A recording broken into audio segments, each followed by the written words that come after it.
Hi guys ఈరోజు మన topic ఏంటంటే ప్రీవియస్ క్లాస్లో మనం ఏదైతే సిలబస్ డిస్కస్ చేసామో జావా స్క్రిప్ట్లో ఆ జావా స్క్రిప్ట్ గురించి ఒక్కొక్క టాపిక్ ఒక్కొక్కటి మనం ఫార్వర్డ్ వెళ్దాం. ఓకే, సో ఈరోజు ఏంటంటే ఫస్ట్ మనం ఇంట్రడక్షన్ తెలుసుకునే ముందు ఆ జావా స్క్రిప్ట్ యొక్క హిస్టరీ కూడా తెలుసుకుంటే it's a better some knowledge మనకు ఉండటం బెటర్ అనమాట. ఓకే, ఇది వచ్చేసి మనకి మొట్టమొదట ఒక చిన్న స్టోరీ లాగా చెప్తాను మీకు, అప్పుడు బాగా గుర్తుంటుంది. ఇది 1995లో బ్రెండన్ ఇచ్ అనే అతను మనకు మొట్టమొదట జావా స్క్రిప్ట్ని రిలీజ్ చేశాడు. అయితే ఇతను డెవలప్ చేయడానికి ఎంత టైం తీసుకున్నాడంటే 10 డేస్లో డెవలప్ చేశాడు. ఇతను డెవలప్ చేసింది 10 డేస్లో డెవలప్ చేశాడు. అతను ఎక్కడ వర్క్ చేసేవాడంటే బేసికల్గా నెట్స్కేప్ కమ్యూనికేషన్స్ అనే కంపెనీలో పనిచేసేవాడు. యాక్చువల్గా ఈ జావా స్క్రిప్ట్ వచ్చేటప్పటికి మనకి ఒక బ్రౌజర్ కూడా అవైలబిలిటీ ఉంది, మైక్రోసాఫ్ట్ది కాకుండా. అది ఏంటిదంటే నెట్స్కేప్ నావిగేటర్ అని చెప్పి అనేవాళ్ళు అనమాట అప్పట్లో. సో ఈ 95 వచ్చినప్పుడే మనకు మొట్టమొదట విండోస్ 95 అనే ఆపరేటింగ్ సిస్టమ్ కూడా వచ్చింది. దీని మీద కొంత ఎలిగేషన్స్ కూడా వచ్చి అప్పుడు మైక్రోసాఫ్ట్ వాళ్ళకి నెట్స్కేప్ వాళ్ళకి ఒక ఇష్యూ కూడా వచ్చి అది కోర్టులో కూడా వెళ్ళింది. సమ్ మైక్రోసాఫ్ట్ వాళ్ళకి అప్పుడు పెనాల్టీ వేశారు, they are paying the penalty. ఆ తర్వాత అంటే ఎందుకు అది జరిగిందంటే ఈ 95లో మనకి ఇంటర్నెట్ ఎక్స్ప్లోరర్ అనేది ప్రొవైడ్ చేయాలి వాళ్ళు. బేసిక్గా ఆపరేటింగ్ సిస్టమ్ ఇన్స్టాల్ చేసిన తర్వాత బ్రౌజర్ కూడా ఉండాలి, కానీ విండోస్ 95 ఆపరేటింగ్ సిస్టంలో వాళ్ళు బ్రౌజర్ని ప్రొవైడ్ చేయాలి. దానివల్ల ఏదో ఒక థర్డ్ పార్టీ బ్రౌజర్ని బేస్ అవ్వడము, లేకపోతే ఇంటర్నెట్ ఎక్స్ప్లోరర్ని మళ్ళీ పర్చేజ్ చేసి వాడటము చేయాల్సిన పరిస్థితి వచ్చిందనమాట. అందువల్ల ఏం చేశారంటే దీని మీద ఫోరంకి వెళ్ళారు వీళ్ళు. ఈ ఫోరంకి వెళ్ళినప్పుడు అంటే ఇప్పుడు ఏంది, మైక్రోసాఫ్ట్‌లకి రెగ్యులర్ కంపెనీ ఎవరు ఉంటారు? నెట్స్కేప్ నావిగేటరే ఉంటారు. ఈ నెట్స్కేప్ నావిగేటర్ ఆల్రెడీ ఎస్టాబ్లిష్ చేసిన బ్రౌజర్ ఒకటి ఉంది కాబట్టి ఆ బ్రౌజర్‌ని వాడుకునేవాళ్ళు. సో, ఆ బ్రౌజర్ వాడుకునేటప్పుడు వీళ్ళు ఏం చేశారంటే కేస్ అవ్వటం వల్ల మైక్రోసాఫ్ట్ వాళ్ళు ఏం చేశారంటే దానికి ఒక కోర్టు ఆర్డర్స్ వచ్చిన తర్వాత లోగో విండోస్ 95 అనే ఉంటది, కానీ దానికి ఇంటర్నెట్ ఎక్స్‌ప్లోరర్‌ని అటాచ్ చేసి రిలీజ్ చేశారు. దట్ ఈస్ కాల్డ్ విండోస్ 97 అని పిలుస్తారు. ఇది మోస్ట్ ఆఫ్ ది పీపుల్‌కి చాలా మందికి తెలీదు. 95, 98 మధ్యలో 97 ఉంది, కానీ ఎక్కడ లోగో 97 అని కనపడదు. 95 ఉంటది. How you will identify the 95 and 97 అంటే with including of the internet ఎక్స్‌ప్లోరర్‌లో ఉంటే అది 97 ఆపరేటింగ్ సిస్టమ్, లేకపోతే 95 ఆపరేటింగ్ సిస్టమ్. ఓన్లీ మీకు క్లారిటీ కోసం చెప్తున్నాను. దానికి మన స్టోరీకి సంబంధం లేదు. ఓకే, ఇది అఫీషియల్‌గా వచ్చేసి స్టాండర్డైజ్డ్ వెర్షన్ వచ్చేసి 96, 97 మధ్యలో రిలీజ్ అయింది. సో, దీన్ని మైక్రోసాఫ్ట్ వాడు ఏం చేశాడంటే ఫస్ట్ దీన్ని జావా స్క్రిప్ట్ అనలేదు, జే స్క్రిప్ట్ అని చెప్పని ఫస్ట్ రిలీజ్ చేశారనమాట. ఆ తర్వాత అన్ని బ్రౌజర్ కంపాటిబిలిటీస్ ఉండేటట్లు, అంటే ఎవరికి వాళ్ళే ఒక స్క్రిప్ట్ పెట్టుకొని వెళ్ళిపోతే ఒక దాంట్లో డెవలప్ చేసిన అప్లికేషన్ ఇంకో బ్రౌజర్లోకి వెళ్తే ప్రాపర్గా పనిచేయకపోవటం, ఇంకో బ్రౌజర్కి వెళ్తే ప్రాపర్గా పనిచేయకపోవటం, ఇటువంటి కంపాటిబిలిటీ ఇష్యూస్ ఉంటాయి. కాబట్టి వాటన్నిటిని ఓవర్ చెక్ చేయడం కోసం ఏం చేశారంటే ఒక ఒక అసోసియేషన్ ఒకటి ఫామ్ చేశారనమాట. సో ఈ అసోసియేషన్ పేరే యూరోపియన్ కంప్యూటర్స్ మ్యానుఫ్యాక్చరింగ్ అసోసియేషన్. మీకు ఆల్రెడీ నిన్న క్లాస్లో కూడా చెప్పాను, దాన్ని ఎక్మా అని చెప్పని పిలుస్తుంటాం, ఈసీఎంఏ అంటాం. షార్ట్ ఫామ్లో వచ్చేసి ఈఎస్ వర్షన్స్ అని చెప్పని పిలుస్తుంటారు జావా స్క్రిప్ట్లో. ఇది ఎప్పుడు మనకి 1996లో స్టార్ట్ అయింది. ఈ ఎక్స్మా స్క్రిప్ట్ అనేది కంప్లీట్ ఎస్టాబ్లిష్మెంట్ వచ్చేసి 1997లో స్టార్ట్ అయింది అనమాట. ఇది దీని తర్వాతే మనకి 2000 అప్ టు 2000 వరకు జావా స్క్రిప్ట్ అనేది ఒక క్లయింట్ స్క్రిప్టింగ్ లాంగ్వేజ్ కోసమే వాడేవాళ్ళు. అంటే వెబ్ పేజ్లో డైనమిక్స్, అంటే ఏదైనా స్పెషల్ ఎఫెక్ట్స్ కానీ లేకపోతే ఈవెంట్స్ జరగాలన్న, ఈవెంట్స్ అంటే మీనింగ్ ఆఫ్ ఒక బటన్ నొక్కినప్పుడు, డ్రాగ్ చేసినప్పుడు, డ్రాగ్ హోవర్ చేసినప్పుడు, లేదా బౌన్సింగ్ జరగాలన్నా ఏదైనా ఒక కోడ్ రాసుకొని అది యాక్టివిటీస్ అనేవి చేసేవాళ్ళం. ఇప్పుడు 2009 బిలో 2009లో మనకి నోడ్ జేఎస్ అనేది ఒకటి వచ్చింది. ఇది నోడ్ జేఎస్ అనేది బ్రౌజర్ డిపెండెంట్ కాదు, ఇండివిడ్యువల్‌గా ఒక సర్వర్ లాగా పనిచేయటం కోసం, ఒక సెల్ఫ్ సర్వర్ లాగా పనిచేయటం కోసం నోడ్ జేఎస్ వచ్చింది. దాంట్లో మనకి నోడ్ ప్యాకేజ్ మేనేజర్ ఎన్‌పిఎం అనేదాన్ని ప్రొవైడ్ చేశారు. ఈ ఎన్‌పిఎంలో ఏందంటే ఏ కలెక్షన్ ఆఫ్ ప్యాకేజెస్ ఉంటాయి. త్రూ ఎన్‌పిఎం ద్వారా ఇది ఓపెన్ సోర్స్, ఇది కూడా ఇది ఎవరైనా మనం డౌన్‌లోడ్ చేసుకొని యాక్సెస్ చేసుకోవచ్చు. బేసిక్‌గా జావా స్క్రిప్ట్ వచ్చేసి అప్ టు 2009 వరకు only client validation and dynamic pages కోసం వాడేవాళ్ళు. ఎప్పుడైతే 2009లో నోడ్ జేఎస్ వచ్చిందో ఇది ఫ్రంట్ ఎండ్‌కి ఉపయోగపడుతుంది, అంటే బ్రౌజర్ బేస్డ్‌గా ఉపయోగపడుతుంది. నాన్ బ్రౌజర్ బేస్డ్ అప్లికేషన్ కింద ఒక సెల్ఫ్ సర్వర్ ఎగ్జిక్యూట్ చేసుకునే కెపాసిటీని నోడ్ జేఎస్ అనే దాంట్లో మనకి 2009లో రిలీజ్ చేశారు. ఓకే, ఇది మనం తర్వాత మళ్ళీ కొద్దిగా డెప్త్‌కి వెళ్ళేటప్పుడు ఆ నోడ్ గురించి కూడా చెప్తాను మీకు.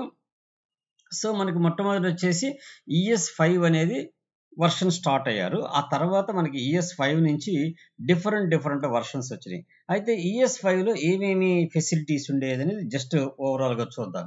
ES5 అంటే చెప్పాను కదా! ES means ECMA standards, ECMA standards అని పిలుస్తుంటాం. ఓకే. దీంట్లో స్ట్రిక్ట్ మోడ్ అనేది ఇచ్చారు. ఈ స్ట్రిక్ట్ మోడ్ అనేది ఎందుకోసం ఉపయోగిస్తాము? జనరల్‌గా catch the common coding mistakes, అంటే ఒక ప్రోగ్రామ్ రన్ చేసేటప్పుడు బిఫోర్ రన్నింగ్ దాంట్లో ఉండే బగ్స్ ఏవైతే ఉంటాయో వాటి మొత్తాన్ని క్యాచ్ చేసి మనకు చూపించడం కోసం ఈ స్ట్రిక్ట్ మోడ్ అనేది ఉపయోగిస్తాం. అది మనం రేపు ప్రోగ్రామ్స్ రాసేటప్పుడు దాన్ని ఎలా ఫంక్షనింగ్ అయ్యేది అనేది మీకు వన్ బై వన్ చూపిస్తాను. ఆ తర్వాత జేసన్ని సపోర్ట్ చేసే కెపాసిటీని ప్రొవైడ్ చేశారు. Native support for parsing the stringify JSON. ఇక్కడ మనకి ఒక ఫర్ ఎగ్జాంపుల్ ఒక ఆబ్జెక్ట్ వచ్చింది. ఈ ఆబ్జెక్ట్‌ని మనం ఒక ఏపీఐకి పంపించాలి. ఏపీఐకి పంపించేటప్పుడు ఆబ్జెక్ట్ రూపంలో పంపించలేము. దాన్నేం జేయాలి? ఒక స్ట్రింగ్ రూపంలో మార్చాలి. అప్పుడు జేసన్ డాట్ స్ట్రింగిఫై అనే మెథడ్ వాడి దాంట్లోకి ఒక ఆబ్జెక్ట్‌ని పుష్ చేస్తే ఈ ఆబ్జెక్ట్ ఒక స్ట్రింగ్ కింద కన్వర్ట్ అయిపోయి అది ఒక పేలోడ్ కింద మనకి ఎండ్ పాయింట్‌కెళ్ళిపోయిద్ది. అదే దాన్ని మనకి రిటర్న్ అక్కడి నుంచి మళ్ళీ స్ట్రింగ్ వచ్చినప్పుడు దాన్ని ఆబ్జెక్ట్ కింద కన్వర్ట్ చేసుకోవడం కోసం జేసన్ డాట్ పార్స్ అని చెప్పని యూజ్ చేసుకొనైనా దాన్ని ఆబ్జెక్ట్ కింద కన్వర్ట్ చేసుకోవచ్చు. సో, ఈ జేసన్ అనేది ఇప్పుడు ప్రెజెంట్ ట్రెండింగ్ మార్కెట్‌లో ఏపీఐ కాల్స్ అన్నిట్లో వాడే డేటా మొత్తం జేసన్ ఫార్మాట్‌లోనే ఉంటది. Jason means Java script object notation అంటాం. ఇదొక నొటేషన్, ఏం లేదు. ఆబ్జెక్ట్‌ని స్ట్రింగ్ కింద మార్చిద్ది. స్ట్రింగ్‌ని ఆబ్జెక్ట్ కింద కన్వర్ట్ చేయడం కోసమే ఈ జేసన్ అనేది వాడతాం. మోస్ట్ ఆఫ్ ది స్క్రిప్ట్స్ అన్నీ గూడా ఇప్పుడు మనకి ఫర్ ఎగ్జాంపుల్ రియాక్ట్ నేర్చుకున్న, వ్యూజేఎస్ నేర్చుకున్న, యాంగులర్ జేఎస్ నేర్చుకున్న వాటిలో ఉండే ప్యాకేజ్ డాట్ జేసన్ ఫైల్ గాని, ప్యాకేజ్ లాగ్ జేసన్ ఫైల్స్ గాని అన్నీ గూడా మనకి జేసన్ ఫార్మాట్‌లోనే ఉంటాయన్నమాట. ఓకే. జేసన్ ఫార్మాట్ అంటే వెరీ సింపుల్, ఏముండదు. కీ వాల్యూసే ఉంటాయి. కాకపోతే కీని డబుల్ కోటర్స్‌లో ఎంక్లోజ్ చేస్తాం. వాల్యూని డబుల్ కోటర్స్‌లో ఎంక్లోజ్ చేస్తాం. అలా గాకుండా కీని మామూలుగా టైప్ చేసి కోలన్ బెట్టి వాల్యూని డబుల్ కొటేషన్‌లో ఎంక్లోజ్ చేస్తే దాన్ని ఆబ్జెక్ట్ అంటాం. బోత్ షుడ్ బి డబుల్ కొటేషన్స్‌లో ఎంక్లోజ్ చేస్తే దాన్ని జేసన్ ఫార్మాట్ అంటాం. ఇవన్నీ గూడా మీకు వన్ బై వన్ ల్యాబ్‌లో చూపిస్తాను. Okay. And next getter and setter methods కూడా దీంట్లోనే ప్రొవైడ్ చేశారు. జనరల్‌గా what is the getter and setter అంటే ఏదన్నా ఒక ఆబ్జెక్ట్ క్రియేట్ చేసినప్పుడు ఆ ఆబ్జెక్ట్‌లో ఉన్న ప్రాప్స్‌కి వాల్యూ సెట్ చేయాలన్నా, ఆ వాల్యూని గెట్ చేయాలన్నా గెట్టర్ సెట్టర్ మెథడ్స్ అనేవి వాడుతుంటాము. ఓకే. ఇది ఆబ్జెక్ట్స్ క్లాసెస్ వాడేటప్పుడు.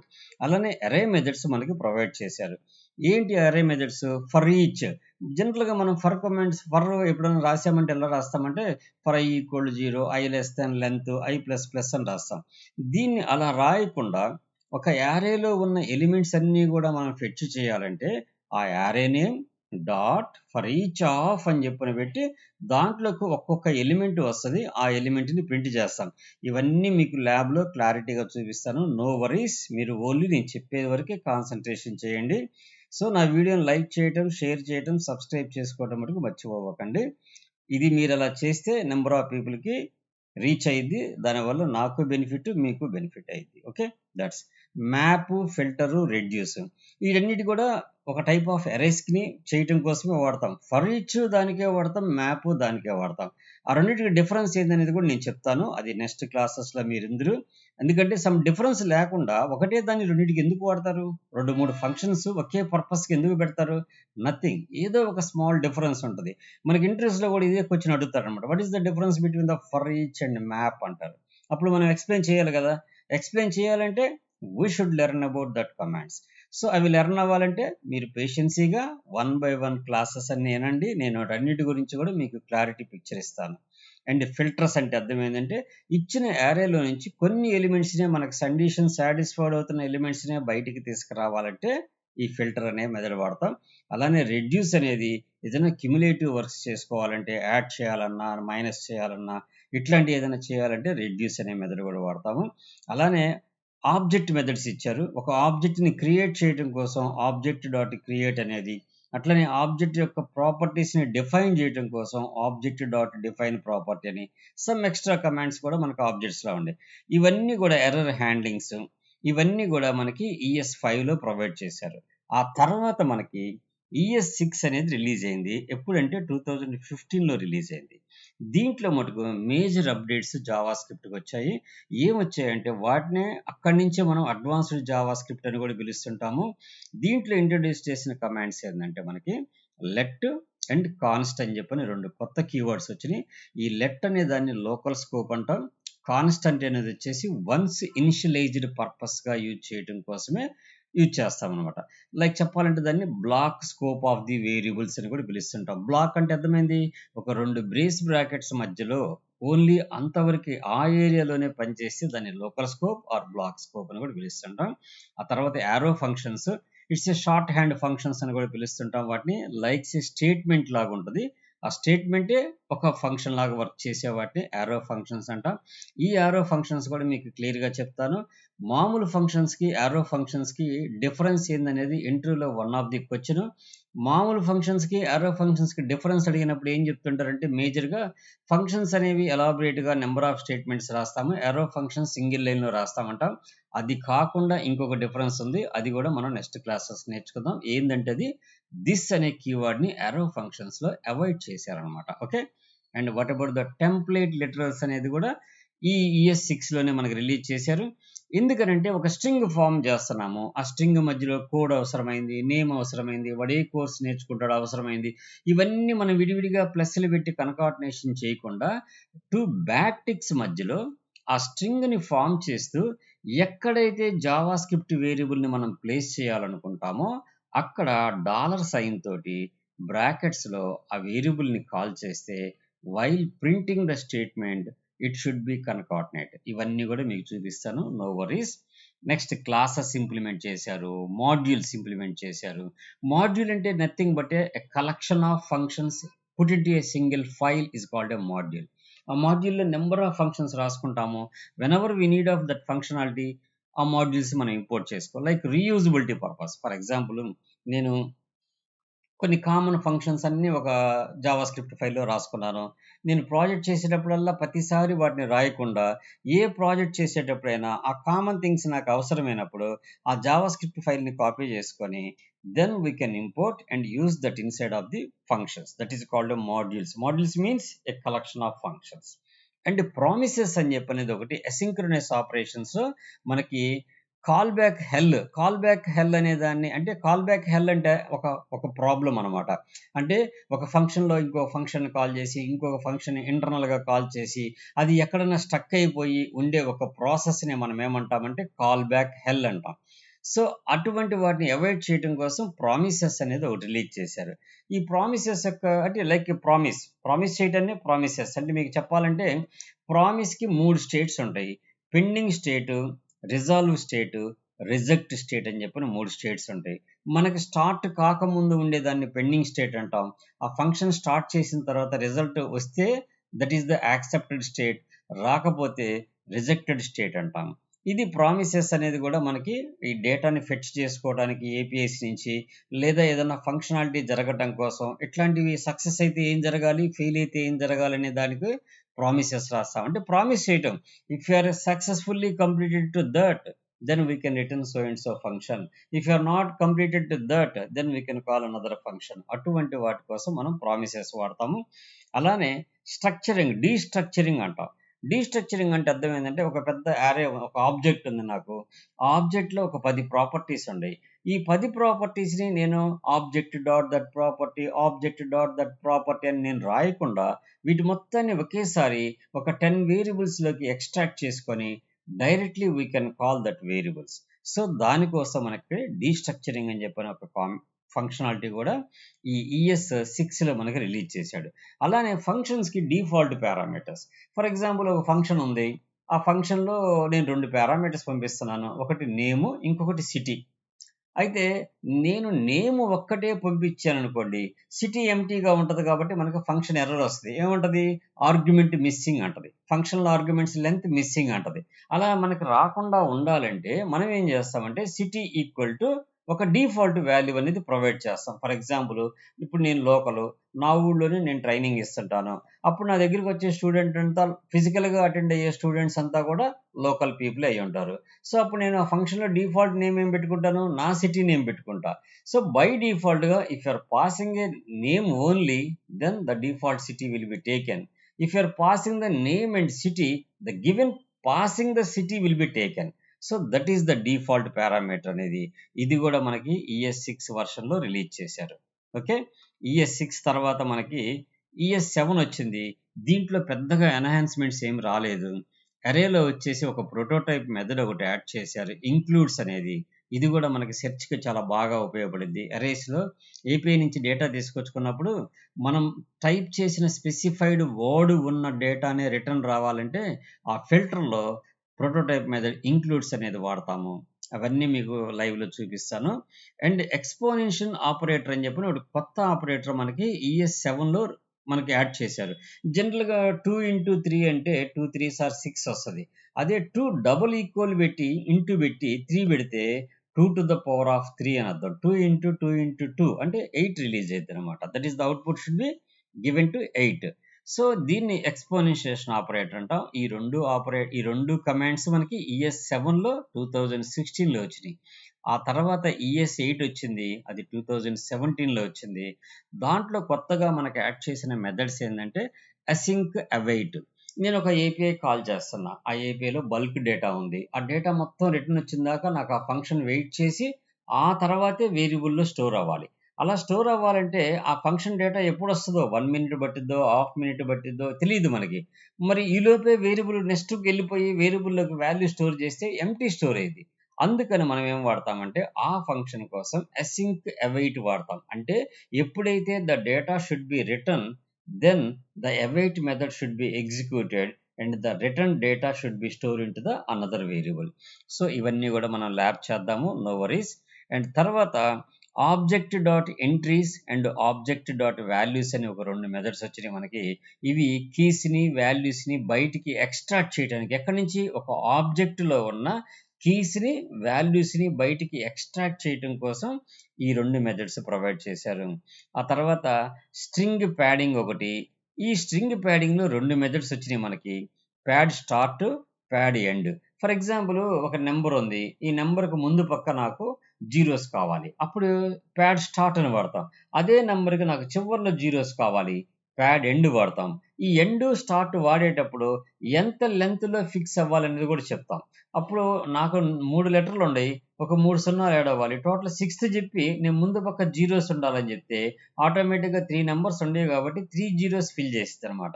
ఇవి కూడా మనం ల్యాబ్ చేసేటప్పుడు చూద్దాము. ప్రోటోటైప్ మెథడ్స్ 2 యాడ్ అయినాయి. ఇక్కడ మీకు గుర్తుపెట్టుకోండి, string dot prototype dot pad start అని రాసాం. మనం రాసేటప్పుడు ఆ మధ్యలో ప్రోటోటైప్ అనేది రాయాల్సిన అవసరం లేదు. String dot pad start, string dot pad end అని రాసుకుంటాం అనమాట. ఓకే. అట్లనే ఇక్కడ షేర్డ్ మెమరీ అండ్ అటామిక్స్ అని చెప్పి ఒకటి యాడ్ చేశారు. ఇదేంటంటే ఈ కాన్కరెన్సీ ఆఫ్ ది ప్రిమిటివ్ ఏదన్నా డేటా టైప్స్ మెమరీ వాడేటప్పుడు వాటిని షేర్ చేసుకునే కెపాసిటీని కూడా ఈ ES7, E8లో మనకి ప్రొవైడ్ చేశారు. ఇది 2017లో వచ్చింది. ES9 వచ్చేసి మనకి 2018లో రిలీజ్ చేశారు. ఇక్కడొచ్చేసి అవైట్ లూప్స్‌కి కూడా అవైట్‌ని వాడుకునే ఓవర్ సింక్రోనస్ డేటా సోర్సెస్ ఏమన్నా ఉంటే అది ఫర్ లూప్‌లో కూడా అవైట్ వాడుకోవచ్చు అనేది మనకి ఇక్కడ ప్రొవైడ్ చేశారు. అంటే not only for loop, anywhere we can need wait చేసి ఆ వచ్చిన డేటాను స్టోర్ చేసుకోవాలంటే బిఫోర్ ఫంక్షన్ ఎగ్జిక్యూట్ అయిన తర్వాత ఇది ఎగ్జిక్యూట్ అవ్వాలంటే we can use the await functions. అలానే కొత్తగా 2 మనకు ఆపరేటర్స్ వచ్చినాయి. రెస్ట్ అండ్ స్ప్రెడ్ అనేది. ఇవి 2 కూడా చాలా ఇంపార్టెంట్. మోస్ట్ ఆఫ్ ది డెవలప్‌మెంట్స్‌లో ఈ 2 వాడని కాంపోనెంటే ఉండదు. ఆల్మోస్ట్ మీకు రెస్ట్ ఆఫ్ ది ఎలిమెంట్స్ అని అర్థం రెస్ట్ అంటే. స్ప్రెడ్ అంటే రెస్ట్ చేయటం అంటే అర్థం ఏంటంటే నంబర్ ఆఫ్ ఎలిమెంట్స్‌ని ప్యాక్ చేసి పంపిస్తేనేమో దాన్ని రెస్ట్ ఆపరేటర్ అంటాం. అలా ప్యాక్ చేసిన ఒక అరేని స్ప్రెడ్ చేస్తే దాన్ని స్ప్రెడ్ అంటాం. రెస్ట్‌కి కూడా త్రిబుల్ డాట్సే వాడతాము. స్ప్రెడ్‌కి కూడా త్రిబుల్ డాట్సే వాడతాము. కానీ ఆ వాడే ఫంక్షనాలిటీని బట్టి దాని యొక్క అవుట్‌పుట్ అనేది చేంజ్ అయ్యిద్ది. అయితే ఈ రెస్ట్ అనేది, ఈ స్ప్రెడ్ అనేది 2 కూడా అరేస్‌కి, ఆబ్జెక్ట్స్‌కి రెండిటికి యూజ్ అయ్యిద్ది. బేస్డ్ ఆన్ ద బ్రాకెట్స్ని బట్టి అది యారే స్ప్రెడ్డా ఆబ్జెక్ట్ స్ప్రెడ్ అనేది మనం డిసైడ్ చేస్తాం. ఓకే, అలానే మనకి రెగ్యులర్ ఎక్స్ప్రెషన్స్ కూడా మనకి ఇక్కడ యాడ్ చేశారు. రెగ్యులర్ ఎక్స్ప్రెషన్స్ అంటే ఫర్ ఎగ్జాంపుల్ ఒక స్ట్రింగ్ని ఇంకో స్ట్రింగ్తో ఫైండ్ అవుట్ చేసేటప్పుడు ఆ స్ట్రింగ్ యొక్క కేస్ పట్టించుకోకుండా ఉండాలంటే ఫార్వర్డ్ స్లాష్ ఆఫ్ ఐ అని పెడితే ఇగ్నోర్ ద కేస్ అంటాం అనమాట. అట్లా కొన్ని షార్ట్ కట్స్ ఉన్నాయి, అవన్నీ కూడా మనం తెలుసుకుందాం. అది ES 9లో వచ్చింది. దీని తర్వాత 2019లో మనకి ES 10 అనేది వచ్చింది మనకి. దీంట్లో ఫ్లాట్ అనే మెథడ్ ఒకటి, అట్లానే ఫ్లాట్ మ్యాప్ అనే మెథడ్ ఒకటి. ఇవి రెండు కూడా అరేస్కి సంబంధించినవే. అలానే ట్రిమ్ స్టార్ట్ ట్రిమ్ ఎండ్ అంటే ఒక స్ట్రింగ్ ఉంది, ఈ స్ట్రింగ్కి ముందు స్పేసెస్ తీసేయాలంటే ట్రిమ్ స్టార్ట్ అంటాం, చివరి స్పేసెస్ తీసేయాలంటే ట్రిమ్ ఎండ్ అంటాం మనం. అంటే వైట్ స్పేసెస్ని బ్లాంక్ స్పేసెస్ని రిమూవ్ చేయడం కోసం దీన్ని వాడతాం. అలానే ఎంట్రీస్, ఒక ఫామ్లో ఉన్న కీ యొక్క వాల్యూస్ మొత్తాన్ని మనం గెట్ చేసుకోవాలంటే లైక్ ఒక ఫామ్ డిజైన్ చేశాను, ఆ ఫామ్లో నెంబర్ ఆఫ్ కీస్ ఉన్నాయి, అంటే కీస్ అంటే మీనింగ్ ఆఫ్ ఇన్పుట్స్ ఉన్నాయి, వాటికి ఐడీస్ ఉన్నాయి, వాటన్నిటిని మనం గెట్ చేయాలంటే ఈ ఫామ్ ఎంట్రీస్ అనేది ఒకటి వాడతాము. అలానే క్యాచ్ని బైండ్ చేసుకోవడానికి ట్రై క్యాచ్ అనేది వాడటానికి, అట్లనే టూ స్ట్రింగ్ కింద కన్వర్ట్ చేయడానికి prototype standardization of the output for better interoperability కోసం ఏం చేస్తామంటే టూ స్ట్రింగ్ కింద కన్వర్ట్ చేస్తాం. కొన్ని రిటర్న్ వచ్చిన తర్వాత అది ఏ ఫార్మాట్లో వస్తుందో నాకు తెలియదు అనుకున్నప్పుడు దాన్ని ఇంకొక దానికి కన్కాటినేషన్ చేయాలంటే అప్పుడు టూ స్ట్రింగ్ అనే మెథడ్ వాడితే ఆటోమేటిక్గా it should be converted as a string ఫార్మాట్లో కన్వర్ట్ అయింది.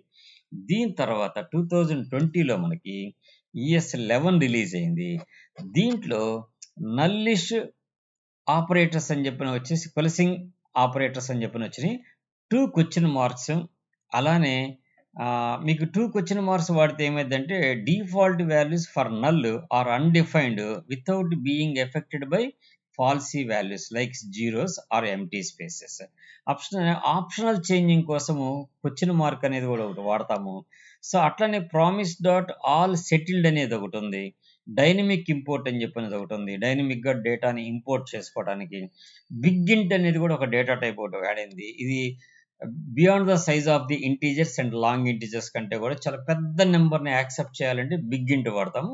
ఇది ఎప్పుడు కూడా లార్జ్ డేటాని రీడ్ చేయడం కోసమే వాడతాం, కానీ జనరల్గా అయితే నెంబరే వాడుతుంటాం అనమాట. సో ఇవన్నీ కూడా మనకి ES 11లో రిలీజ్ చేశారు 2020. ఆ తర్వాత 2021లో మనకి ES 12 అనేది రిలీజ్ చేశారు. ఇక్కడ 2 యాంపర్సెంట్స్, 6 ఈక్వల్ క్వశ్చన్ మార్క్ అంటే అర్థం ఏంటంటే ఫర్ ఎగ్జాంపుల్ నా దగ్గర ఒక యారే ఉంది, ఈ యారేలో డేటా రిటర్న్ వచ్చిందో లేదో నాకు తెలియదు, నేను వచ్చింది అనుకున్నట్టు కోడ్ రాసినప్పుడు ఏమైందంటే if the data is not find unable to map the data అంటది. అలా కాకుండా అక్కడ నేను క్వశ్చన్ మార్క్ ఉంటే if the data is exist then only map, otherwise it cannot be map. Error మటుకు మనకు చూపించదు. అటువంటి కండిషన్స్లో ఇక్కడ క్వశ్చన్ మార్క్ ఉపయోగపడుద్ది. ఎండ్ అనేది ఏంటంటే మనం ఒక ఇఫ్ కండిషన్ రాయకుండా ఒక స్టేట్మెంట్ రాసి 2 యాంపర్సెంట్స్ వాడితే ఆ స్టేట్మెంట్ ట్రూ అయినప్పుడే the remaining statement should be execute అని చెప్పడం కోసమే ఈ ఎండ్ అనేది వాడతాము. సో ఇవన్నీ కూడా మనం డైనమిక్గా మొత్తం కోడ్లో రాసి చెక్ చేసుకుందాం. ఓకే, అట్లనే న్యూమరిక్ సపరేటర్ ఆపరేటర్. ఎందుకంటే న్యూమరిక్ సపరేటర్ ఆపరేటర్ ఏంటంటే పెద్ద డిజిట్స్ ఉన్నప్పుడు వాటిని సపరేట్ చేయడం కోసం మధ్యలో ఒక లెటర్లు వాడచ్చు, that is the under score. Okay, అట్లనే రీప్లేస్ ఆల్ అనే మెథడ్ ఒకటి వచ్చింది, ప్రామిస్ ఎనీ అనే ఫంక్షన్ ఒకటి వచ్చింది. ఇవన్నీ కూడా మనకి ECMAScript 12లో రిలీజ్ అయినాయి. ఆ తర్వాత 2022లో మనకి ES 13 రిలీజ్ అయింది. దీంట్లో వచ్చేసి అవైట్ అనేది మళ్ళీ కంటిన్యూషన్గా సమ్మోర్ మాడ్యూల్ లెవెల్లో కూడా వాడుకునేటట్టు దీన్ని ప్రొవైడ్ చేశారు. అట్లనే వీక్ రెఫ్ అని చెప్పనేది ఒకటి ప్రొవైడ్ చేశారు, అండ్ ఎర్రర్ కాజ్ అని చెప్పనేది ఒకటి కూడా మనకి ప్రొవైడ్ చేశారు. సో ఈ మూడు వచ్చేసి జనరల్గా ఎర్రర్స్ని హ్యాండ్లింగ్ చేయడానికి, డీబగ్గింగ్ చేయడానికి, అట్లనే వాటికి ఉన్న రిఫరెన్సెస్ ఏమన్నా వీక్గా ఉంటే వాటిని ఫైండ్ అవుట్ చేయడానికి అవైట్ అనేది మాడ్యూల్ లెవెల్లో కూడా వాడుకోవడం కోసం ఈ ES 13 అనేది 2022లో రిలీజ్ చేశారు. దీని తర్వాత మనకి 2023 మీనింగ్ ఆఫ్ లాస్ట్ ఇయర్ మనకి ES 14 రిలీజ్ అయింది. దాంట్లో వచ్చేసి అరే ప్రోటోటైప్ మెథడ్స్, 2 సార్టెడ్, 2 స్ప్లైస్డ్, 2 రివర్స్డ్ అనే మెథడ్స్ యాడ్ చేశారు. అట్లనే find last element, find last index element. So ఇవి రెండు కూడా ఎలిమెంట్స్లో క్యారెక్టర్స్ని ఫైండ్ అవుట్ చేయడానికి లేదా వర్డ్ ఫైండ్ అవుట్ చేయడానికి వాడతాము. సో అలానే హ్యాష్ బ్యాంగ్ గ్రామర్ అని చెప్పి అనేది ఒకటి ఇచ్చారు. ఇది syntax allowing the JavaScript indicate they should be executed with specific interpreter. ఇది కొత్తగా వచ్చిన కమాండ్స్. రెగ్యులర్ ఎక్స్ప్రెషన్ కూడా వచ్చింది. మ్యాచ్ ఇండెక్సెస్ అని చెప్పిన ఒకటి వచ్చింది. ఇవన్నీ కూడా ES 14లో వచ్చింది 2023లో. సో ఓకే, ఆ తర్వాత 2024లో రీసెంట్గా మనకి ఇయరే 2024లో ES 15 అనేది రిలీజ్ అయింది. దీంట్లో వచ్చేసి మనకి ECMAScript స్టాండర్డైజేషన్ ప్రకారము incremental improvements, new features, but the exact features will depends on going proposals in the TC39. అంటే మనకి ఇంకా బయటికి ఎగ్జాక్ట్లీ ఏమేమి రిలీజ్ చేశాడు అనేది ఇంకా తెలియదు. 2024 maybe it will be shortly మనకు ఆ కమాండ్స్ ఏమేంటి అనేది వస్తాయి. ఇవి ఏ వర్షన్స్ ఎప్పుడెప్పుడు రిలీజ్ చేశారనేది ఇక్కడ నేను ఒక బ్రీఫ్ డిస్క్రిప్షన్స్ ఇచ్చాను. మీకు ఈ మెటీరియల్ అంతా కూడా మనకు ప్రోగ్రామ్ స్టార్ట్ చేసిన తర్వాత మీకు సెండ్ చేస్తాను. అక్కడి నుంచి మీరు ఫాలో అవుదురు. ఓకే, సో ఇక్కడ మనకి first introduction to JavaScript అని చెప్పి అనేది ఒకటి పెట్టుకున్నాము. ఫస్ట్ టాపిక్ మన ఇదే. What is the JavaScript అంటే, JavaScript is a high level interpreted programming language అంటాం. What is the interpreted? So జనరల్గా మనకు ప్రోగ్రామింగ్ లాంగ్వేజ్లో రెండు రకాలుగా ప్రోగ్రామ్ని డీబగ్ చేసేది. ఒకటి ఇంటర్ప్రిటర్, ఇంకొకటి కంపైలర్. ఇంటర్ప్రిటర్ ఏం చేసింది అంటే ఎవ్రీ లైన్ చెక్ చేస్తూ వెళ్ళిద్ది. ఎక్కడైతే బ్లాక్స్ ఉంటాయో అక్కడ ఆగిపోయింది, అంటే మీనింగ్ ఆఫ్ ఎర్రర్స్ ఉంటాయో అక్కడ ఆగిపోయింది. అది కరెక్ట్ చేస్తేనే రిమైనింగ్ లైన్స్ చెక్ చేసే ప్రాసెస్నే మనం ఏమంటామంటే ఇంటర్ప్రిటెడ్ లాంగ్వేజ్ అంటాం. అదే కంపైలర్ అయితే ఏం చేస్తుందంటే ప్రోగ్రామ్ మొత్తం చెక్ చేసి అవుట్పుట్లో ఎక్కడ బగ్స్ ఉండేవో చెప్పిద్ది అనమాట. సో మనం జావా స్క్రిప్ట్ అనేది ఇట్స్ ఇంటర్ప్రిటెడ్ లాంగ్వేజ్ కాబట్టి ఎక్కడ బ్లాక్ ఉంటే అక్కడ ఆగిపోయింది, అక్కడ ఎర్రర్ చూపించింది. మనం దాన్ని కరెక్ట్ చేసి మళ్ళీ రన్ చేస్తే నెక్స్ట్ స్టెప్కు ఫార్వర్డ్ అయింది అనమాట. That's okay. అండ్ నెక్స్ట్ వచ్చేసి it is primary used to create interactive and dynamic content on website. Static, dynamic. Static అంటే అర్థం ఏంటంటే it's a rigid, it should not be change anything. Dynamic అంటే అర్థం ఏంటంటే dynamically it changes some modifications. అంటే మనకి page load అయ్యేటప్పుడు HTMLలో ఏముండదు, మనం జావా స్క్రిప్ట్లో సమ్ కోడ్ రాస్తాము. When ever the page is open the Java script will generates the DOM elements, that is called dynamics అంట. అటువంటి డైనమిక్ కోడ్ రాయడానికి వాడతాం. ఆ తర్వాత మీకు చెప్పాను కదా 2009లో మనకి Node.js అనేది కూడా ఒకటి వచ్చింది. ఈ Node.jsలో సర్వర్ సైడ్ కోడింగ్ రాయడానికి కూడా మనం యూజ్ చేసుకుంటాం జావా స్క్రిప్ట్ని. దీన్ని స్టాండ్ అలోన్ టైప్ అనమాట. అంటే మీకు బ్రౌజర్తో సంబంధం లేకుండా సిస్టంలో జావా స్క్రిప్ట్ ఎగ్జిక్యూట్ అయ్యిద్దని చెప్పొచ్చు. ఎప్పటి నుంచి? Node.js వచ్చిన కాడి నుంచి. Node.js రాయకముందు అది ఓన్లీ ఫర్ బ్రౌజర్లోనే జావా స్క్రిప్ట్ అనేది మనకి యూజ్ అయ్యిద్ది అనమాట. సో ఓకే, ఈ వీడియో ఇంకా లెంత్ అయితే ప్రాబ్లం అయింది. మనకు 27 మినిట్స్ అయింది. సో ఇంతవరకు ఫస్ట్ చూడండి, ఒకసారి వినండి. మీకు ఇవన్నీ ఇంటర్వ్యూ పాయింట్లు మీకు బాగా ఉపయోగపడతాయి. సో ఎందుకంటే ఈ ES వర్షన్స్లో ఏమేమి రిలీజ్ అయ్యేది అనేది కొద్దిగా ఇంపార్టెంటే. సో జనరల్గా అడుగుతుంటారు ఇంట్రెస్ట్లో, మీకు ES 6లో ఏమొచ్చినంటే లెట్, కాన్స్ట్ అండ్ వచ్చినాయి అని చెప్తాము. ES 5లో వేర్ ఉందంటాము. స్ట్రిక్ట్ అనేది ఎప్పుడు వచ్చిందంటే, సో స్ట్రిక్ట్ మెథడ్ వచ్చేసి మనకి ES 5లోనే వచ్చిందని చెప్తాము. అట్లనే ఇంక్లూడ్స్ అనేది ఎప్పుడు ప్రొవైడ్ చేశారంటే ES 7లో 2016లో వచ్చిందని చెప్తాము. అసింక్ అవైట్ ఎప్పుడు వచ్చిందంటే ES 8లో వచ్చిందని చెప్తాము. ఈ fat, filter maps, trim start, trim end ES 10లో వచ్చింది 2019లో. ఇట్లా మనం కొన్ని కీ పాయింట్స్ మనం మైండ్లో గుర్తుపెట్టుకున్నామంటే ఇంటర్వ్యూ ఫేస్ చేయడం అనేది చాలా ఈజీగా ఉంటుంది. లేదనుకుంటే ఒక సింపుల్ వర్డ్ గుర్తుపెట్టుకోండి, ES 6 onwards advanced Java script concepts అన్ని రిలీజ్ అయినాయి అని చెప్పండి.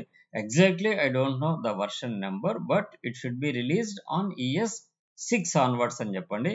ES 5లో మటుకు మనకి స్ట్రిక్ట్ మోడ్, JSON సపోర్ట్, అరే మెథడ్స్ వరకే ఉండే. తర్వాత వచ్చినాయి మొత్తం ES 6 తర్వాతే వచ్చినాయి. సో దీనికి ముందు రాసే కోడ్ని ఏమనేవాళ్ళు అంటే వెనిలా జావా స్క్రిప్ట్ అనేవాళ్ళు. ఇట్స్ ప్యూర్లీ జావా స్క్రిప్ట్లో కోడ్ రాయటం. ఈ అడ్వాన్స్డ్ జావా స్క్రిప్ట్ ఏంటంటే బిల్ట్ ఇన్ ప్రోటోటైప్ మెథడ్స్ ఉంటాయి కాబట్టి ఆ ప్రోటోటైప్ మెథడ్స్ ఉపయోగించుకొని మనం కోడ్ రాస్తాం. So most of the cases ఇంకొక క్లాస్ మీకు థియరీ పార్ట్ చెప్తాను. ఈ థియరీ పార్ట్ చెప్పిన తర్వాత then we will start the practice. దీని నుంచే మీకు ప్రాక్టీస్ స్టార్ట్ చేసేస్తాను. ఇక్కడ నుంచే మీకు ఏమేమి అవసరమవుతాయో వాటన్నిటిని ఒక్కొక్కటి చూపిస్తూ నేను ప్రాక్టీస్ చేపిస్తాను. ఆ ప్రాక్టీస్ చేసేవన్నీ కూడా నేను మీకు లింక్స్ ప్రొవైడ్ చేస్తాను. అవి మీరు డౌన్లోడ్ చేసుకొని చూసుకోవచ్చు. సో మీరు చేయాల్సిందల్లా నా వీడియోని లైక్ చేయండి, షేర్ చేయండి, సబ్స్క్రైబ్ చేసుకోకపోతే సబ్స్క్రైబ్ చేసుకోండి.